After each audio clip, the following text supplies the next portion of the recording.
My favourite line in the book, Bond wasn't feeling his age, but he was perhaps feeling the age in which he lived. Oh, that is good, isn't it? I'd forgotten I wrote that. Thank you.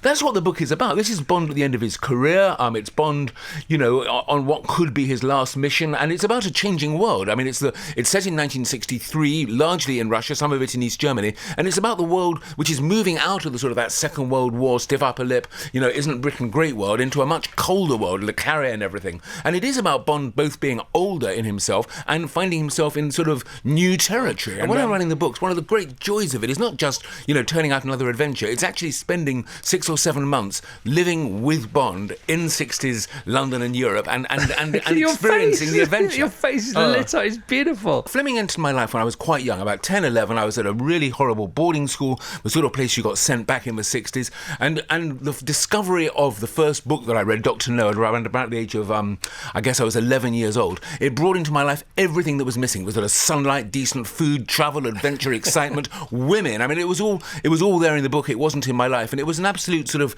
lifeline for me to get through the day, just to read the books and to imagine myself in them, to even believe that one day I might write them. I love twists. I mean, it is something that I've always enjoyed doing, because I write whodunits, and if you think about it, a whodunit always ends with a twist that actually the killer wasn't that person, it was this person. But this book has got a lot of twists in it. It's quite surprising for quite a shortish book how many times I managed to sort of slither and slip around readers' expectations. I don't want to sort of make a reader feel stupid or feel deceived or feel tricked in any way. What I want to do is to give us sort of a gasp of surprise, delight, pleasure, where, the last line of that chapter in the Moscow underground is my favourite line in the book, because it's such a clever twist. It's just not what you expect. But as I say, it's got to play fair with the reader. Everything is there in plain sight. And when you come to a conclusion that nobody had expected, it should be a smile, not sort of, how could you do that?